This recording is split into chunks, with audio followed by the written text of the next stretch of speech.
ได้ใจผมบาดใจ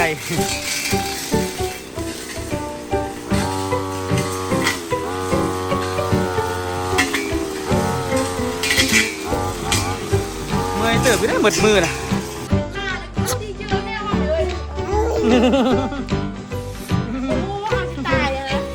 ไปเอาสิเราล้มขอในหนึ่งตัวนี้บนเราล้มจังหน่อย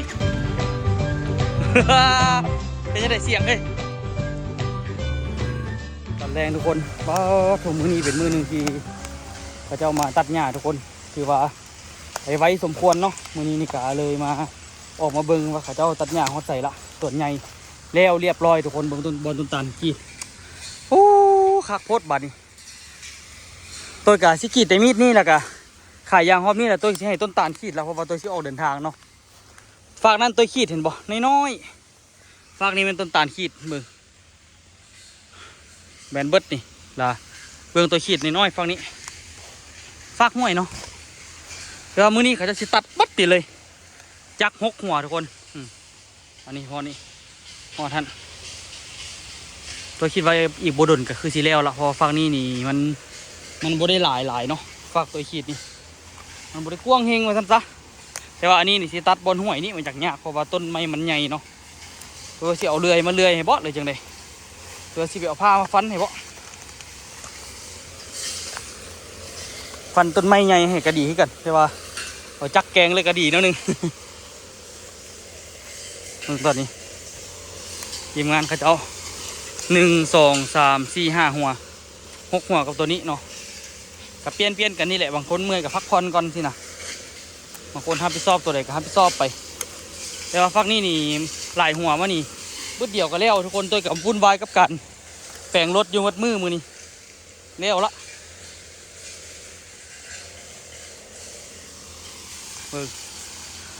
ดู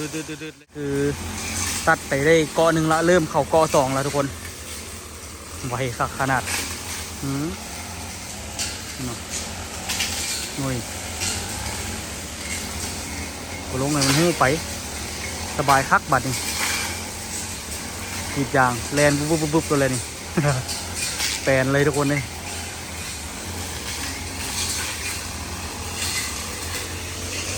เอามีดไปยืมดูที่ฟันต้นอยู่บนเกาะนี่ให้ที่ฟันบนต้นอันไม้มันใหญ่มีดไปยังเอาเลยเอาแต่มีดนะเอาฝักก็ได้มันเลยจะแว่งเลยโอ้ยแบบเดียวของไอ้แหละมีห่อเดียวกันเป๊ะเลยซื้ออะไร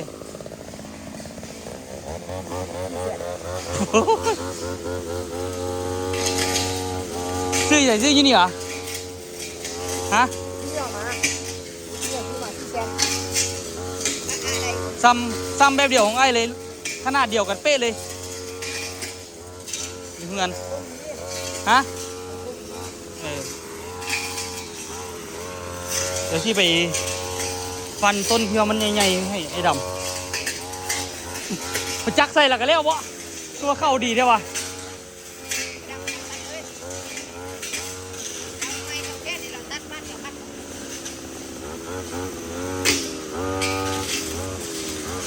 ผมก็เอาละสันเบื้องเขาคือว่าเข้าดีอยู่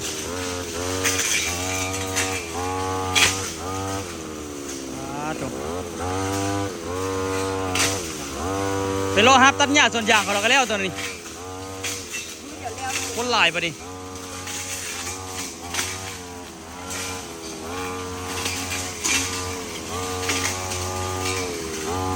ตัวก็เสียบไปฟันให้เบิ่งจักแกงแล้วก็แล้วเนาะที่จริงตัวก็เอาจักแกงกันเลยสมัยตัวตัดกัน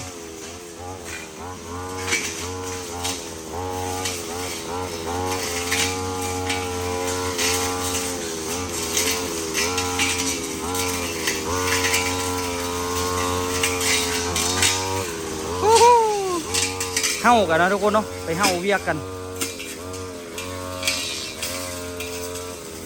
คักแท้บัดนี่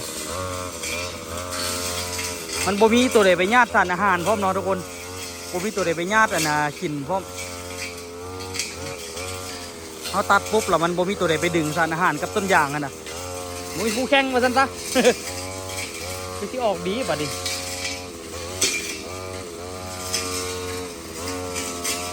โถมันเชียนหน้ากันโพดป่ะนี่ตัดแล้วล่ะเลี้ยวเบิ่งกันจนหินกันทะลุกันจนเบิดพูดเลยนี่ แปลนซ่าเนาะแปลนคักแปลนแน่ไวทุกคนเลยตบจะเอาผ้าไปฟันต้นไหนมันใหญ่ก็เอานั่นไปฟันเอา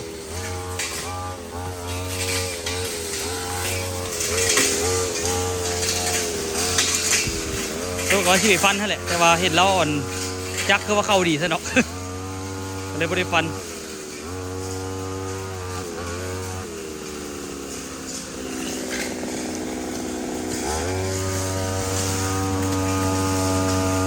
ออกวะ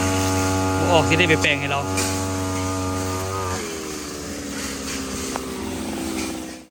ผมได้ใจผมบาดใจ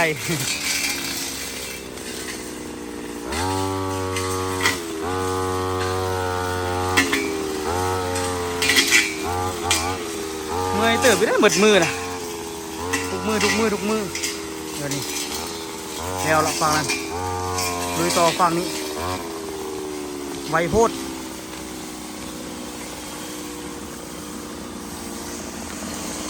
ทางนั้นเอาผ้าฟันเนาะตัวเอาเลื่อยตัวมาคือที่ดีไปมึงที่เอาเลื่อยมานำ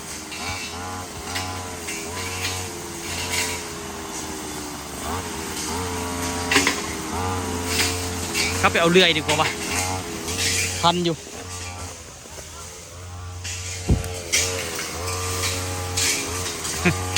ในดำได้ก๊อปออกละตัวที่ไปเอาเลื่อยตัวก่อน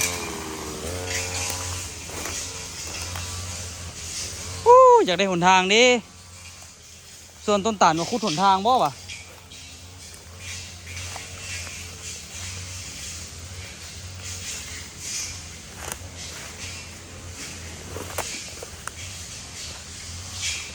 ต้นตาลเขาว่าสิมาปลุกตูบอยู่นี่บ่เห็นมาจังคือ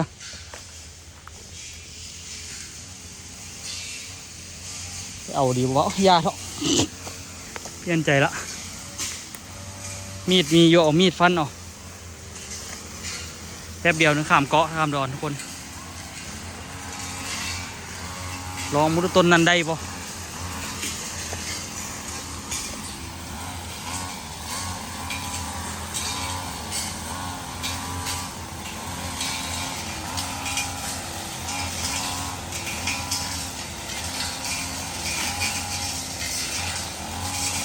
หกจักเนาะบ่เลี้ยวไว้ที่ไปใส่เนาะ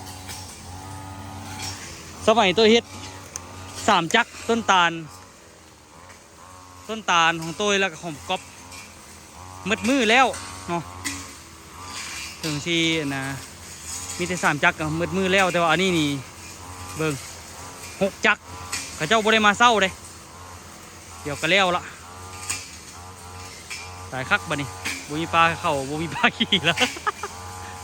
ฟันไปละ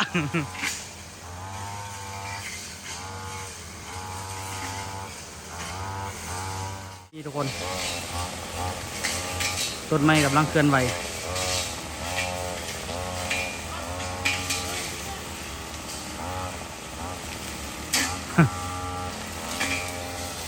เรียบร้อยอย่ามีเยื่อใหญ่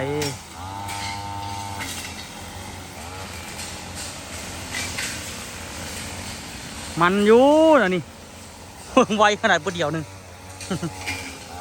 แต่ตัวมาตัดอันนี้นี่ก็เครื่องมือคือกันตัวตัดครบดอนของตัวนี่แต่ว่าตัวไม่ตัดกลางๆนี่เนาะ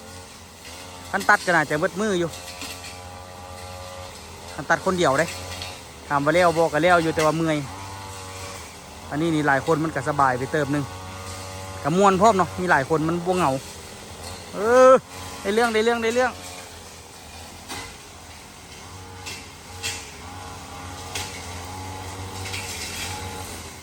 แกมเลยนะทุกคนแกมเบยสุดๆเลย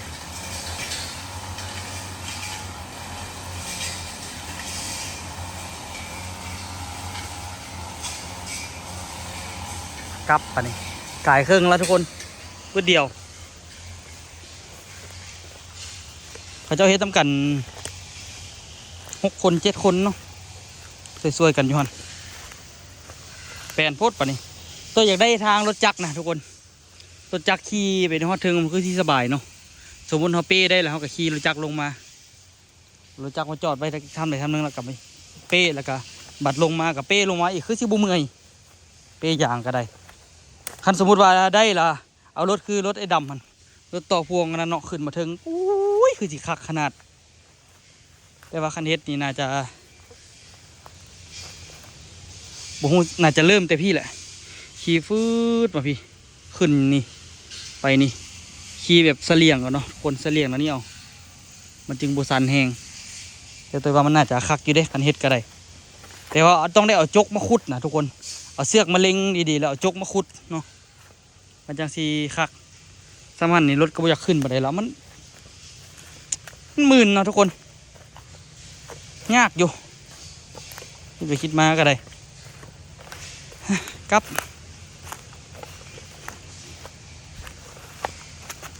ใส่มาอ้อ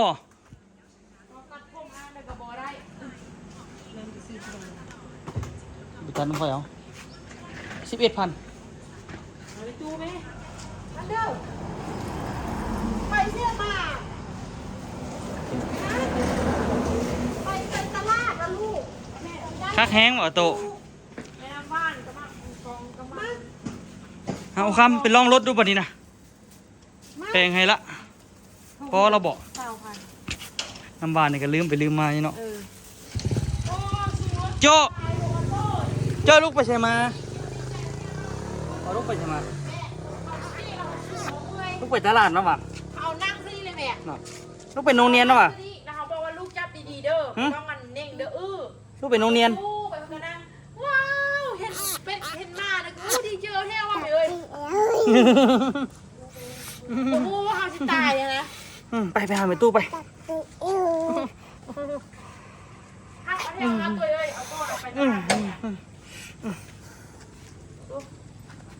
เอาคักแล้ววันนี้นะสุดความสามารถละแผงรถก็ได้ ยิบโอนี่ก็ได้มาบ้านวะ บิดรถก็ไม่เคยบิดรถก็แม่ ประเด็นพวกสตาร์ทบ้านจะ เอาใส่สั่น เอาปกติมันใส่ใส่ ปกติก็ใส่นี่แต่ว่ามันบดีแล้ววันนี้เลยใส่บนหัน เดี๋ยวลูกเข้าไปไม่ตุ้ย อ๋อเข้าไปไหนไม่จันเอามันก็ไม่ลูกสิไปถ่ายคลิปเขาอูก่อนบึ้ดหนึ่ง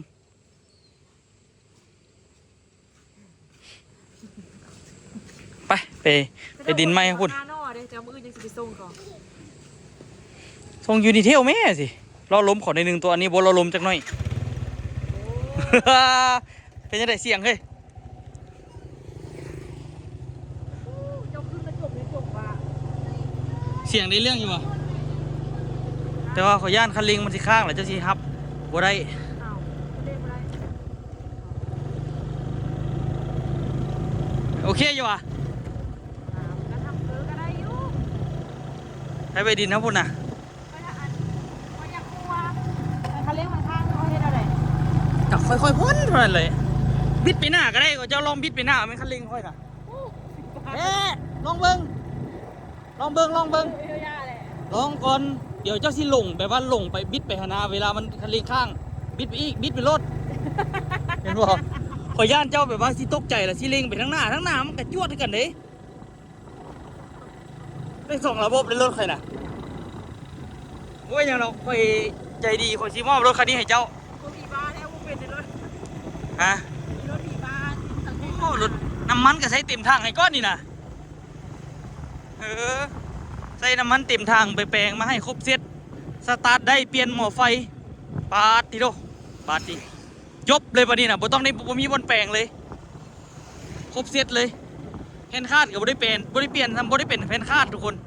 ขับอยู่ก็บ่ได้เป็นหยัง รถเป็นน้ำหนัก เป็นน้ำใส่คันเร่งซื้อใส่คันเร่ง60 บาทมาเปลี่ยนละดีนี่นะเพราะว่าใส่คันเร่งบ่เป็นของมันท่านน่ะ นอนเรา เพราะบ่เป็นของมันหรอมันบ่พอดีเดี๋ยวขอสิสั่งซื้อก่อน ประกาศไข่อีกพร้อมไหม ฮะ เล่นกินไก่ ไป 6 ล้าน โอ้ขึ้นแล้วประตูนี่ ถ้าเกิดของเศร้ากินเขาในงานเลี้ยวเลยนะ ให้เขาเศร้าให้ประตูให้เศร้าอ่ะ เอาของประตูนี่หว่า ของเรานี่เราเฮ็ด ไม่หรอ เอาไม่ตู้นี่มาวะนี่เอาไม่ตู้นี่มาตัวนี่ กันมาแล้วก็ไปถามตัวเฮาอันสิขายว่าเลยสิเฮ็ดไว้ตาดินเดี๋ยวนี้ อ้าวจะบูเห็นแล้วนะป้ายขายดินนะ บ่เห็นแท้ก็ ป้า ย่าแล้วเนาะอันเฮาเฮ็ดไว้ตาดินไปก่อนเนาะใครมันบ่ได้ขายกะข่อยก็ออกเดินทางหาเงินไว้ก่อน ลงไปไหม คักนารถเนาะเสียงนิ่มอีกเสียงบ่ดังอีกทึกใจอุคำ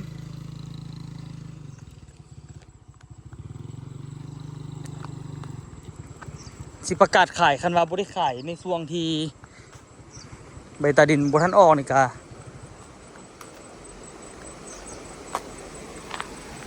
น้ำห้วยอาบน้ำก่อนบ่เฮ้ยขาข้ามก็ดีละอันไหนก็ดีทุกอย่างละมีแต่คนเลยยังบ่ดีเถอะเฮ็ดดีเท่าใดก็ว่าบ่ดีข่อยก็สองจิตสองใจได้อูเห็นแล้วข่อยมาเห็นแล้วข่อยคือว่าบ่อยากขายแหละ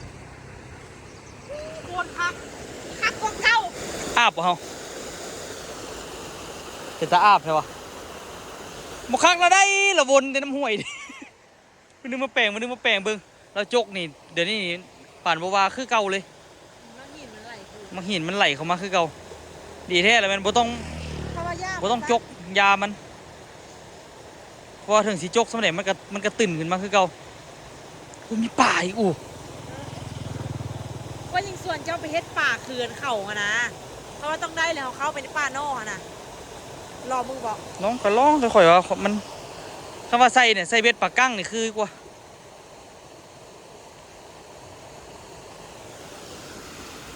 มาเห็นอันนี้แล้วบ่อยากขายเลยครับ ไอ้ส่วนตัวท่ายเพศคือโรซับมาท่ายเพศดู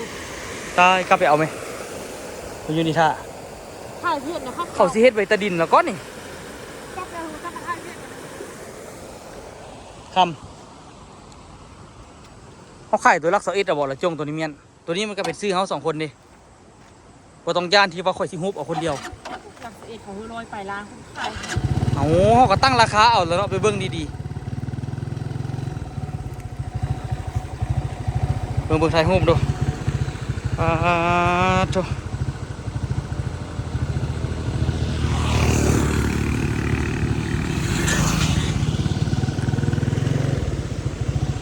เอาคำไปเอาโทรศัพท์เดี๋ยวคอยอยู่นี่ท่า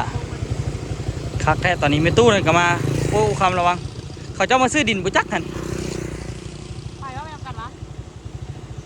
ไปไหนก็ไปเขาเจ้าน่าจะมาซื้อดินนำเราเลยมา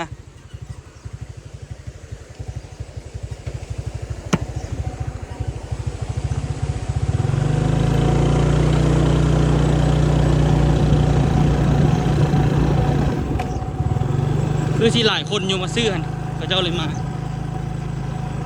ขายก็คือบ่อยากขายวันนี้มันเป็นซุนๆอู่ ค่อยๆอ่ะเลี้ยงหวยไปเสื้อเอาหมดเลยไปเฮ็ดได้ยุ่งปล่อยเฮ็ดไป คันมาสิค่อยๆกะโจ๊ะเลยท่านน่ะ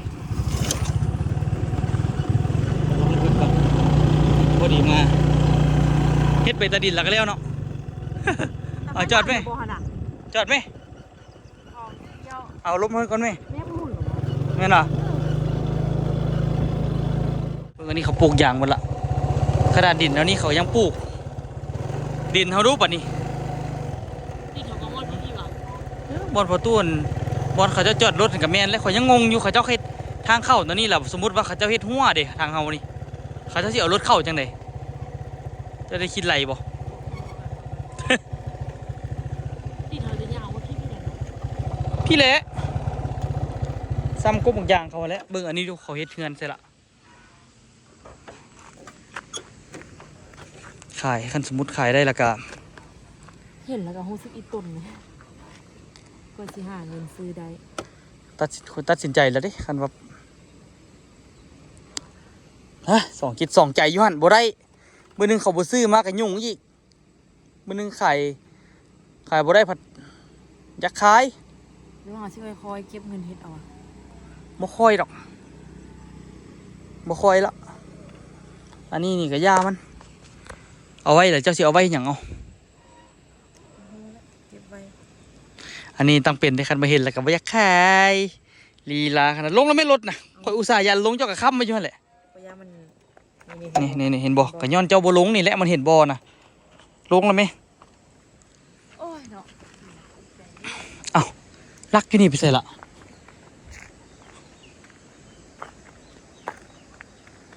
ลักอยู่นี่เพิ่นเอาออกบ่จักแต่ว่าก็มีหนทางอยู่แล้วเข้าไปก็ได้แม่เพิ่นว่ามีคนญาติกันดินเฮา2 คนว่าซั่นแต่คันสมมุติว่าเขาซื้อกะขายไปแล้วก็แล้วก็สิเอาตัวนี้มาเฮ็ดทุนเฮาสิรวยมาน้องโอเอาลักอันนี้เขาก็ตอกออกละจังไผมันตอกออกนี่แหละหลักมัน รวยอีหยังบ่ได้ลงมือเฮ็ดซะ เอาคันขายได้ข่อยก็สิออกเดินทางอยู่อ่ะนี่ เจ้าแล้วก่อน ให้เขามาญาติกันโลดดินนะข่อยสิอาบน้ำดิบอกว่าเฮ้ยเอาสิบุรุษราคาแล้วนะอุ่นเนาะฮะหน่วย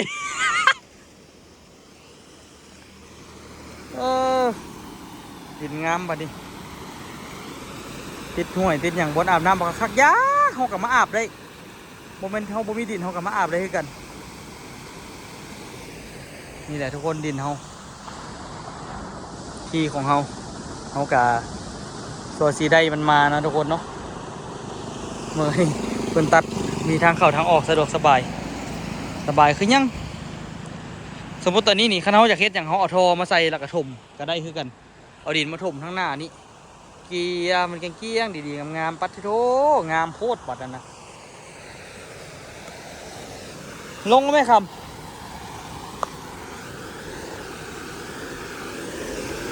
โอ้ยอยากอาบน้ำดิไปสิเย็นคัก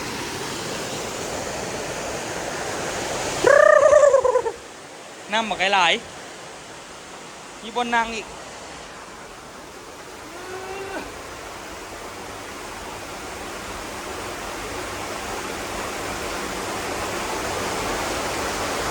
พอบุญบายที่แต่นะ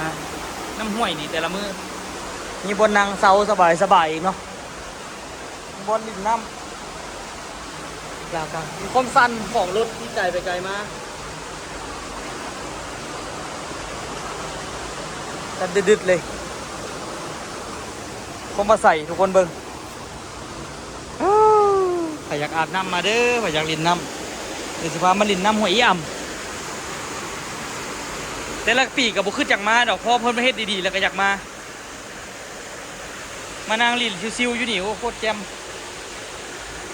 เมื่อหน่ายส่วนนุชมานั่งบ่ส่วนต้นตาลมานั่งลินซิวๆอยู่นี่มานั่งอยู่พี่ก็ได้นะเอาโต๊ะแคมปิ้งเอาตังแคมปิ้งมาเรามากางอยู่นี่ซิวๆเนาะอยู่ทางนั้นก็ได้ไปกางอยู่ฮั่นโคตรซิวพอดีแม่ตู้ขึ้นมาเนาะตัวเลยไปที่ไปถามว่านะคนที่เอาวอนอดินเนาะขั้นเขาที่เอากะให้เขาเอาขั้นเขาว่าเอาตัวกะเฮ็ดแล่นเบตาดินเลยที่น่ะขั้นเขาว่าเอาตัวกะที่บ่ขายเลยเสาลีลาโคตรเสานานซี่โคตรนี่ท่านมาอันนั้นน่ะตัวเสียเอาโต๊ะกับตังมากางอยู่นี่เนาะนี่พอดีกองต้นไม้เนาะส่วนเขาจะเอาโต๊ะเอาตังมากางอยู่นี่มานั่งซิวอยู่นี่คักสุด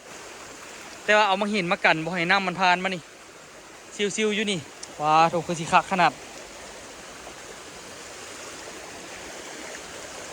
งามขนาดเนาะพาอุคำมาลองรถหลายยาวเลยให้อุคำมาโพสขายดินพร้อม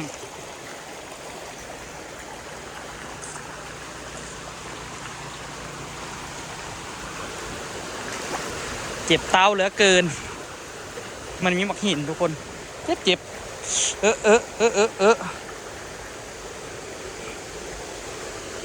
ไปจกขี้ยางมาเรามาอาบอยู่นี่จะแม่นคักฮ้อนๆละมาเนาะแต่ว่าใจแท้มานั่งอยู่ทางกล้องนี่แหละคักเลยพานอโบย่านท่านนะ เอามาหิน เอาหินมากางขั้นนี้นิดนึงมาแล้วเดี๋ยวจึงเอาออกเพื่อนแล้วก็นั่งอยู่นี่เนาะนั่งอยู่นี่โอ้โคตรแจ่มนั่งฟิวเอาบรรยากาศชิวๆไปคักสุดเลยนี่ไปได้แล้วว่าคลิปใครดินเฮาฮะสิเฮ็ดละเฮ็ดลีลาอยู่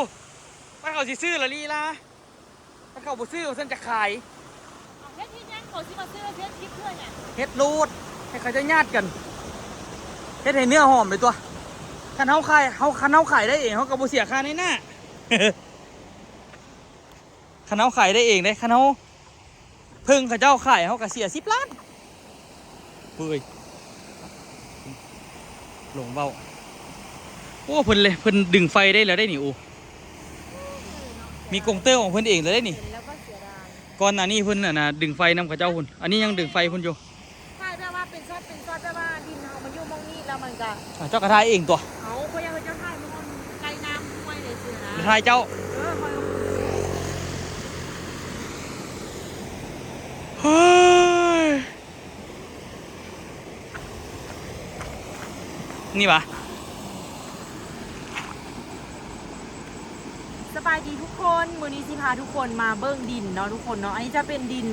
บ่ผ่านนายนาเด้อจะเป็นดินของอู่เองเนาะทุกคนเนาะเส้นทางไปดินนี้ละแม่นเส้นทางนี้จะไปบ้านภูปามัน แต่ว่าดินนั้นจะอยู่ในบ้านพลม่วงเด้อแต่ว่าจะอยู่สุดบ้าน อันนี้จะเป็นห้วยอ่ำเนาะนี่เนาะ ห้วยอ่ำแล้วดินนั้นจะอยู่มองนี้นี่ดินนี้จะเป็นอยู่มองนี้ติดกับหน้าทางง่ายเลยเด้ออันนี้ก็คือจะเป็นเส้นทางเข้าไปในตัวบ้านพลม่วงแล้วก็ออกไปคอนวัด เส้นทางนี้นะนี่เป็นเส้นทางลักเด้อเส้นทางไปทางพี่ก็ไปภูประมันไปถ้ำดินไป516เนาะทุกคนเนาะส่วนเส้นนี้ก็ที่ไปคอนวัดเนาะดินนี่ละแม่นทิศทางง่ายเลยเด้อดินอุ้ยละแม่นตั้งแต่นี้เลย ความกว้างนี่ละแม่น20 เมตรเนาะข้างหน้าเนาะ20แล้วความลึกเข้าไปนี่40 เมตรเนาะอันนี้แม่นหมดเนาะนี่เนาะมานี่แม่นหมด20 เมตรแล้วก็ยาวไป40 เมตรเนาะพูนเนาะเดี๋ยวเขาลักตัวนั้นพูนเนาะ เอารถจักรคุณ เพราะบ่รถจักรพูนแหละถ้าว่าผู้ใดสนใจขนาดแบบว่าหาบอนยู่บ่อนซาวบอหรือว่ามีพี่น้องอยู่ตั้งแผงหรือว่าอยู่ใส่กระยาที่แบบว่าหาที่ดินอยากมาอยู่สิขนาดกะลองมาเบิ้งไดเดอร์ดินนี้อยู่บ้านพลม่วงหรือว่าติดต่อหาอู้เองก็ได้และดินนี้เป็นดินอู้เองเดี๋ยวบ่ได้ผ่านนายหน้าแล้วก็บ่แม่นดินของไผอู้ฮันต้องการขายออกเพื่อเอาไปเป็นทุนฮอนเนาะ มีไฟฟ้าไส้ มีไฟฟ้าใช้ ติดถนน แต่ว่าน้ำนี่ใส่น้ำห้วยได้ แต่ว่าที่สำคัญเด้อ อันนี้เพื่อกระท่อน้ำห้วย มั กั ก น ที่สุดแล้วแม่นวิวทั้งหลัง งาม วิวนะ ตื่นเช้ามาละหมอก ธรรมดาตื่นเช้ามานี่วิวหมอกนี่งามสุดละกะมีน้ำห้วยอยู่ข้างๆนี่อีกคักขนาดช่วงนี้นะงามแฮง น้ำห้วยแถมฟรีพะอยากอาบน้ำลงไปอาบตอนแรงจบเลย แม่นมันติดกับห้วยเนาะสะอาดในห้วยนี่นะครูอัน สะอาดอีหลี คนมาอาบน้ำทุกแรงไหนคนมาอาบน้ำทุกแรงแต่ว่าบ่ได้มาถ่ายให้เบิ่งซื่อๆคันถ้าผู้ใดสนใจนะทักมาหาอูไดเดอร์ เขาก็อาบกันบอกเขาฮะ โอ้ ขายแท้กะ เสียดายอยู่แต่ว่ากะจำเป็นนะโอ้คำเนาะยาเถอะเขาคันเขาได้กำไรเขาก็ขายก็โอเคอยู่เขาก็บ่ได้เสียดายดอกยังหน่อยเขาก็มีกำไรเนาะ เสียดายดีนะซื้อ ว่าสั้นซะ เอาลงมาได้คอย มีหยังเจ้าก็เฮ็ดน้ำข่อยตัว เข้าใจแต่ ข่อยสร้างให้เจ้าแล้วเจ้าก็ช่วยข่อยตัว พอแล้วบ่ต้องถ่ายคลิป บ่พอข่อยเจ้ากำลังให้ข่อย ถ่ายเลยลมกันหลังไม้เนาะ มึงนู้นรถนี่น่ะดีบ่ดีนี่นะ น้อยคนก็เว้าให้เฮาเว้าใหญ่อีกไป เบื่อเด้เนาะเฮ็ดดีสุดใดก็ยังเว้าให้อยู่เนาะโอ้เว้าบ่ได้รวยย้อนก็คันเฮ็ดแล้วประสบผลสำเร็จนะ บ่ต้องฟ้าวเว้าเรื่องรวยหรือบ่รวยเริ่มต้นนี้ก่อนบ่ต้องฟ้าวเว้าพี่ไก่ โอ้ยคันข่อยเฮ็ดแล้วข่อยบ่มีเป้าหมายว่าข่อยสิรวยข่อยสิมีเงินข่อยสิเฮ็ดไปเฮ็ดหยัง เขาหมายฮู้อยู่แต่บ่ต้องเว้าออกมา เว้าคนเฮามันต้องมีเป้าหมายมันต้องมีจุดหมายที่เฮาที่พันเฮ็ดให้มันไปได้ผู้คำเจ้าว่าคักบ่คันสมมุติว่านะมีดินอยู่นี่มีดินอยู่สุดพุ่นละมีหนทางไปหาในบ้านเอาอีกโอ้คือสิคักเนาะ ผ่านที่ประสานก่อน ได้เด้ข่อยว่าคันมีหนทางไปฮอดหั่นน่ะข่อยว่าสะดวกดีเด้เนาะเบิ่งแม่บ้านหมู่บ้านเฮาก็บ่ได้ว่าไกลเด้ทุกคนเบิ่งเห็นบ่ แถว เห็นวัดบ่ นั่น ทุกคน เนาะ วัดก่อนฮ้ายขายก็เสียดายจงไว้ก็เจ็บใจแต่ว่าก็เบิ่งไปก่อนแหละแต่คันว่าเขานี่คันว่าเรานี่ขายบ่ได้นี่เฮาก็บ่เป็นหยังเฮาก็ค่อยๆไปคันว่าภายในอีกเดือนหนึงเขาบ่ซื้อแล้วเฮาเปลี่ยนซื้อไปซื้อเฮาเลยแล้วค่อยๆหาเอาเนาะค่อยๆหาค่อยๆเฮ็ดเอาค่อยๆเปียหวยเอาเฮาก็มีหวยให้เปียอยู่ไปเป็นไดไว้เจอกันคลิปหน้าเด้อทุกคนเนาะแจมรถแจมบ่สตาร์ทโซดู